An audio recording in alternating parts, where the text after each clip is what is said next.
Life Hacks Beyond Convention with Dee and Sonia. And parents are spending so much less time with kids, they're in... Well, that was, I was talking about that person I was listening to earlier talking about child development, and that was one of her comments, is that there's been for, many decades now this talk about quality versus quantity. And she just said, it's all a myth. She said, there's nothing like quantity. Okay. Now, she said, now quality is important, but don't be deluded into thinking that because you have half an hour of quality time with your kids, that's enough. She said, we need to match up quality and quantity. Yes, yeah. And that sometimes we are in a position where we don't have a choice for whatever reason. But she said it's really important to be to have quality and quantity time through those transition periods.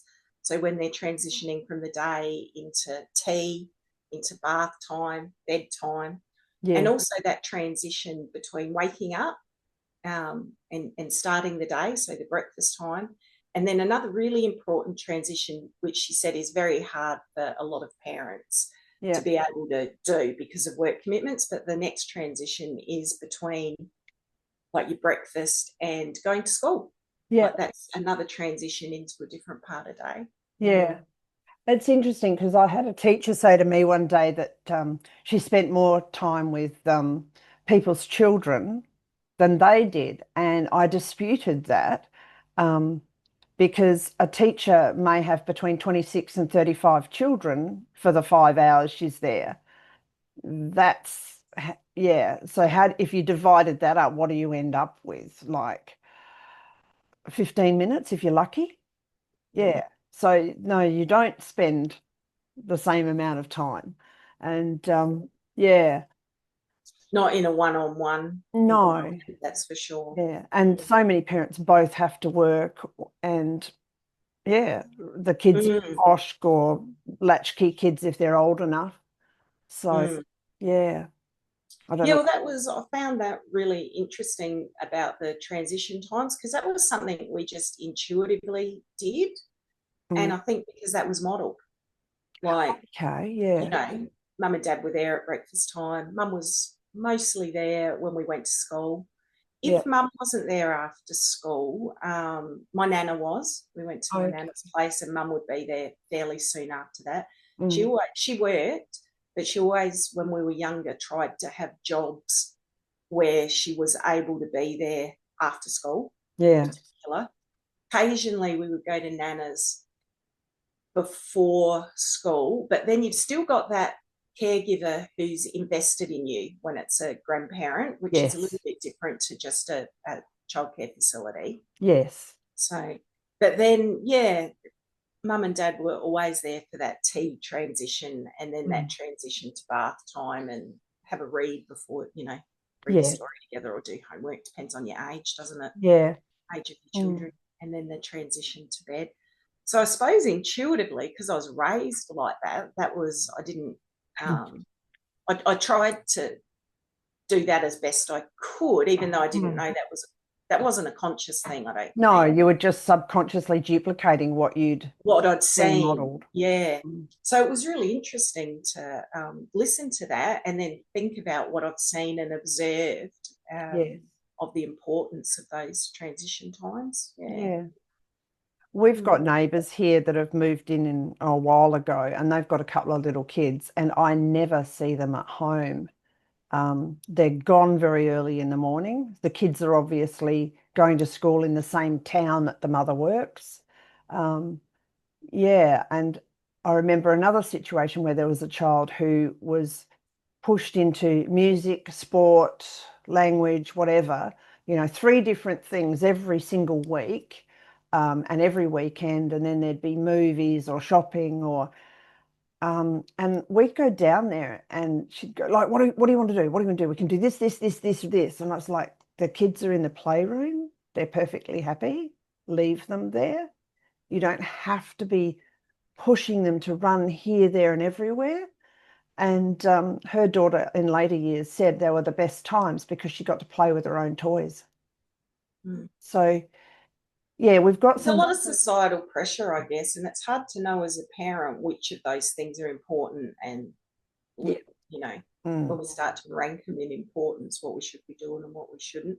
Because it is good to have extracurricular interests, yes, it is. and it's good to make those connections with Yeah, other people. Mm, yeah, this was just at one extreme. So, mm. yeah, and societal expectations. Yes, we're very geared, I guess, tribally to adhere to the group because it's the safest option. But as we've changed and technology has come in, we don't need to do that so much. So, how do we, should we change the societal expectations? And if we were to, how would we do it? Yeah. Or is it just a few of us like the homeschoolers that rebel and There's more homeschoolers now, so that's encouraging. yes, yeah, COVID did that. Yeah. Certainly impacted that. Um, Mm, yeah, I do think it's encouraging. Yeah. mm. I'm glad I did it. Yeah, I had multiple moments of, is this the right thing? Yeah. Oh, well, it doesn't matter what decision we make as parents, does it? We have multiple of those moments. I look back at different things, and I've talked to the kids over the years about different things, and on the whole, I think, yeah, generally it's just like, well, you did your best, mum, Yeah. Oh, and that's that's all nice we that can they do, isn't accept it? that. Yes. Yeah, Yeah. that's I, all I, we can do. yeah, my biggest panic was when I decided I might try and send my child to Mid North Christian College. Had just opened up, and I'd been a Is part of, that in Kadena or Port no, Pirie? that's in Port Pirie. Port And Pirie, right? I had been on the very first committee for Horizon. Oh, Yeah. okay. So I went on that Oh, I committee. didn't know that you were on the committee to Yeah, start, very, which very, is independent Christian school. Mm, yes. Yeah. So that was 30 years ago. So my child mm, wasn't school age, but I wanted to, yeah, be involved at that level. And then when I moved to Clare, I got involved with the one that's now a Horizon. It was ended up a Lutheran one, but that went against what I believed. So, yeah, and then that failed, and now Horizons bought it. So I yeah, can't, I saw that they had another campus in Clare. yeah. Mm, So, I know that child appreciated it early on, probably doesn't mm, now, but certainly said that they were glad that I made that decision. But the decision mm, was made because of bullying more than anything. I was going to send my child to this college or Christian college. And when I spoke to the principal, the very first principal I had, I said that there were some issues with dyslexia. And this principal said, well, what does that person want to do? And I said, well, she's interested in law and this and this and this. And she just scoffed at me and said, your child will never be a lawyer and blah, blah, blah. And yeah, my son's a lawyer. And I came away devastated. And I had a friend still in Clare who was an English teacher, years 11 and 12. And I'd spoken to her a week earlier, and my child had been talking about world religions at 12. And this woman just said to me, oh, for goodness sakes, Dee, you were talking about world religions last week. She's not stupid. She's brilliant, but yeah. And so you haven't destroyed her life by homeschooling her. So it was nice to have that from a teacher with that background. So yeah, but that was probably the biggest, oh God, I've destroyed my child moment. I think we all have those Yeah. moments, isn't it? Second guess our decisions. Yes, yeah. Mm, mm. Well, all I can say is generally we do the best with the information we've got at the time, don't we? Yep. Sometimes it's a good decision and sometimes it's not. And if Yeah. it's not, we need to change our minds and, Yeah. improve where we can. That's the thing, isn't it? Learning the lesson from the challenge. So, Mm, and we duplicate some of the stuff we've seen because we think it's okay. And we go the opposite to some of the stuff we've been raised with because we think it's not okay. And mm, that can that's backfire true. too. Yeah. So, I mean, I was raised in a house that screamed every night, 7:30 onwards, screaming. and arguing. So I never wanted arguing. So when Tony and I got together, we made an agreement that we weren't going to argue and scream like that, and that we were going to manage our issues in other ways. And we would always try and do that privately so we didn't demonstrate that behavior to my child.